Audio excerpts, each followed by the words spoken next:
Саламатсыздар ма оқушылар, сіздермен бірге Айнұр апай. Бүгінгі видеода 6 сынып математика пәнінің 3-ші тоқсандағы бір айнымалысы бар сызықтық теңдеу тақырыбы бойынша БЖБ-ның екінші нұсқа есептерін қарастырамыз. Бұл нұсқада келесідей 4 тапсырма берілген, жеке-жеке қарастырайық. Бірінші есепке келетін болсақ, бұның қандай мәнінде 2х қосу 16 тең 32 және 3х қосу 5b тең 34 теңдеулері мәндес болады дейді. Бірінші мәндес теңдеулердің не екенін түсініп өтейік. Мәндес теңдеулер дегеніміз берілген екі теңдеудің белгісіз айнымалысы, яғни x-тердің мәндері бірдей сан шығатын теңдеулерді айтамыз. Қазір мысал үшін бірінші теңдеуде x-тің мәнін табуға болады, ал екінші теңдеуде біз таба алмаймыз, өйткені бұл жерде екі белгісіз айнымалы бар. Сондықтан бірінші теңдеуді шығарып алайық. 2х қосу 16 тең 32. 2х-ті теңдіктің сол жағында қалтырамыз.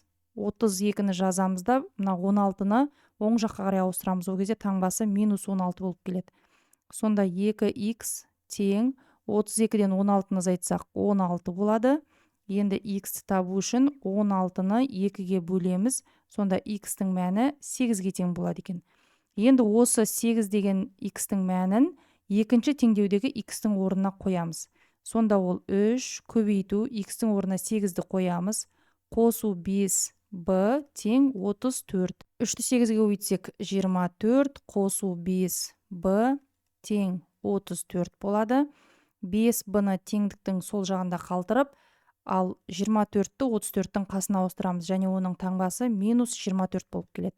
Сонда 5b ол тең 34-тен 24-ті азайтсақ 10-ға тең.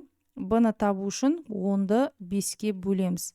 Сонда b-ның жауабы 2-ге тең. Есебіміздің жауабы 2 болады. Келесі екінші есеп теңдеуді шешіңіз деген тапсырма. Олай болса бірінші жақшаларды ашып алайық. 5х 7-ні 3-ке көбейтсек плюс 21 болады. 7-ні минус х-ке көбейтсек минус 7х ол тең. Келесі жақша 3-ті 5-ке көбейтсек 15, 3-ті минус 2х-ке көбейтсек минус 6х және минус 6. Енді х бар сандарды теңдіктің сол жағына, х жоқ сандарды теңдіктің оң жағына жинастырайық. Олай болса х бар сандарымыз 5х, азайту 7х және теңдіктің оң жағындағы минус 6х сол жаққа қарай ауысқанда плюс 6х болып ауысады. Тең сандар енді 15, азайту 6 теңдіктің оң жағында, ал теңдіктің сол жағында плюс 21 бар. Ол оң жаққа қарай ауысқан кезде минус 21 болып өзгереді. Х-терді есептейтін болсақ 4х шығады. Ол тең. Минус 6 мен минус 21-ді қоссақ минус 27. 15 минус 27 ол минус 12-ге тең болады. Осы жерден х табатын болсақ, ол минус 12-ні бөлеміз 4-ке. Сонда х-тің жауабы минус 3-ке тең болады. Келесі үшінші тапсырма теңдеуді шеш деген, яғни екі теңдеуіміз бар. Теңдеулер модульмен берілген. Олай болса модульдің ішіндегі өрнекті екі түрлі жағдайда қарастырамыз. Бірінші жағдайымыз модульдің ішіндегі өрнек, яғни 9х қосу 15 ол 0-ден үлкен деп аламыз. Ал екіншісі дәл осы өрнек, яғни 9х қосу 15-ті 0-ден кіші деп аламыз. Егер де санымыз 0-ден үлкен болатын болса, онда мына жерде ешқандай таңба өзгермейді. Дәл осы қалпында модульсіз жазамыз, яғни 9х қосу 15 тең 6. Осы жерден 9х-ті теңдіктің сол жағында қалтырамыз да, 15-ті теңдіктің оң жағына қарай ауыстырамыз, және оның таңбасы өзгереді. Сонда 9х ол тең 6-дан 15-ті азайтсақ минус 9-ға тең. Х-ті табу үшін минус 9-ды бөлеміз 9-ға. Сонда х-тің бірінші жауабы минус 1-ге тең болады. Екінші нұсқада модульдің ішіндегі өрнекті 0-ден кіші деп алып отырмыз. 0-ден кіші болатын болса, бұл өрнектің алдында минус қойылып және жақшаға алынып жазылады. Минус 9х қосу 15 жақшаның ішінде ол тең 6-ға. Енді жақшаны ашайық. Жақшаның сыртында минус болатын болса, жақшаның ішіндегі өрнектердің таңбалары қарама-қарсыға ауысады. Яғни минус 9х және минус 15 ол тең 6 болады. Минус 9х-ті теңдіктің сол жағында қалтырып, ал минус 15-ті теңдіктің оң жағына қарай ауыстырамыз, және оның таңбасы плюс 15 болып барады. Сонда минус 9х ол тең 6-ға 15-ті қоссақ 21. Х-ті табу үшін 21-ді бөлеміз минус 9-ға. 21 мен 9-ды қысқартып жіберуге болады, екеуі де 3-ке бөлінеді. 21-дің орнында 7, 9-дың орнында 3 қалады. Және санымыз теріс сан, өйткені 9-дың алдында минус. Сонда x екінші жауабы минус 3-тен 7 болады. Бұл бізде бұрыс бөлшек. Енді оны аралас санға айналдыратын болсақ, минус 2,3-тен 1 шығады. Б нұсқасында берілген теңдеуді де екі нұсқада қарастырамыз. Яғни біріншісі модульдің ішінде тұрған өрнек 2x қосу 5-ті 0-ден үлкен деп аламыз. Және екінші жағдайда дәл осы 2x қосу 5 өрнегін 0-ден кіші деп қарастырамыз. 0-ден үлкен болса таңба өзгермейді дедік. Олай болса 2 көбейту жақшаның ішінде 2x қосу 5 тең минус 30-ға болады. Осы теңдеуді шешейік. Жақшаны ашамыз. 2-ні 2x-ке көбейтсек 4x, 2-ні плюс 5-ке көбейтсек плюс 10, ол тең минус 30-ға. 4x теңдіктің сол жағында қалады. Тең минус 30-ды жазамыз да, мына плюс 10-ды теңдіктің оң жағына ауыстырамыз, және оның таңбасы қарама-қарсыға өзгереді. Сонда 4x ол тең минус 30 минус 10 минус 40-ты береді. X табу үшін минус 40-ты бөлеміз 4-ке. Сонда x-тің бірінші жауабы ол минус 10-ға тең болады. Екінші нұсқада 2x азайту 5-ті 0-ден кіші дедік, яғни бұл өрнектің алдына минус қоямыз. Мына жерде сонда 2-дің алдына қойып жүрсек болады. Минусты 2 көбейту 2x қосу 5 ол тең минус 30 деп аламыз. Минус 2-ні 2x-ке көбейтсек минус 4x, минус 2-ні плюс 5-ке көбейтсек минус 10, және ол минус 30-ға тең болады. Минус 4x теңдіктің сол жағында қалады. Минус 30 деп жазып аламыз.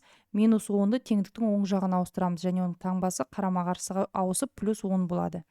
Сонда минус 4x ол тең минус 30 плюс 10 ол минус 20-ны береді. Енді x-ті табу үшін минус 20-ны бөлеміз минус 4-ке.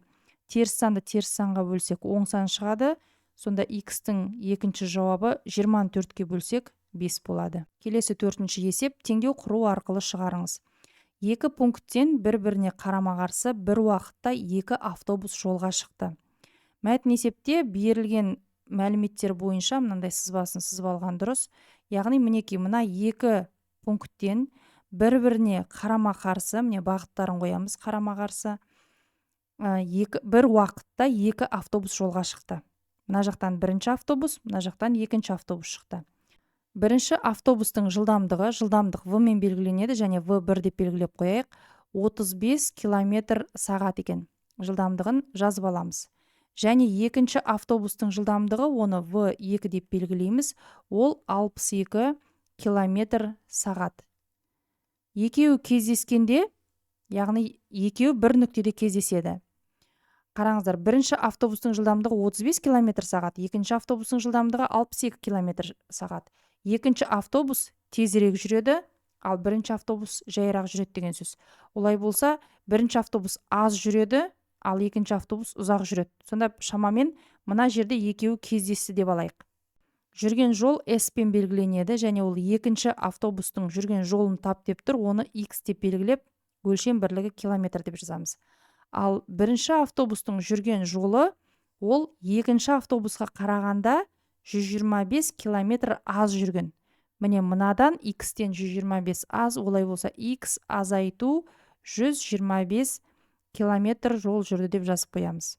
Екі автобуста бір уақытта шығып, және бір уақытта кездескендіктен, олардың жүрген уақыттары бірдей деген сөз. Уақыт Т мен белгіленеді, олай болса Т1 ол тең Т2-ге. Енді бізге жылдамдықпен арақашықтық белгілі болатын болса, уақытты қалай табамыз? Формуласын жазып алайық. Т-ны табу үшін жүрген арақашықтықты жылдамдыққа бөлеміз. Енді қазір екі автобустың да уақыттарын тауып, оларды бір-біріне теңестіру арқылы теңдеу шығарамыз. Яғни бірінші жүрген уақыт ол X азайту 125-ті бөлеміз жылдамдыққа, яғни 35-ке. Ол тең екінші автобустың жүрген жолы X-ті бөлеміз оның жылдамдығы 62-ге. Енді бұл бөлшектерді қарама-қарсы көбейтетін болсақ, яғни 62-ні көбейтеміз бірінші бөлшектің алымына X азайту 125-ке, және оны теңестіреміз 35-ті көбейтеміз екінші бөлшектің алымына. Сонда 35х болады. Енді жақшаны ашатын болсақ, 62-ні x-ке көбейтсек 62x болады. 62-ні минус 125-ке көбейтсек минус 7750 болады. Және ол тең 35x-ке. Енді x бар сандарды теңдіктің бір жағына, ал x жоқ сандарды теңдіктің екінші жағына жинақтаймыз. Олай болса 62x, енді 35x-ті теңдіктің сол жағына ауыстырамыз, және оның таңбасы минус болып келеді. Минус 35x тең 7750 x жоқ сан, оны теңдіктің оң жағына ауыстырамыз, және таңбасы қарама-қарсыға ауысады. Плюс 7750 болады. Плюс жазылмайды. 62-ден 35-ті азайтатын болсақ, 27x шығады, ол тең 7750-ге. Осы жерден x табу үшін 7750-ді бөлеміз 27-ге. Сонда x-тің жауабы 287,27-ден 1 километр болады. Бұл бізде екінші автобустың жүрген жолы. Балалар, осымен бүгінгі қарастыратын есептеріміз аяқталды. Есептердің шығарылу жолы түсінікті болды деген ойдамын. Олай болса, осы видеоға лайк басып, каналға тіркеліп және қоңырау шағын басуды ұмытпаңыздар. Сонымен қатар бұл видеоны достарыңызға да жіберіңіздер. Ал мен сіздермен келесі сабаққа дейін қоштасамын. Сау саламатта болыңыздар. Сіздермен бірге болған Айнұр апай, оңай математика каналы.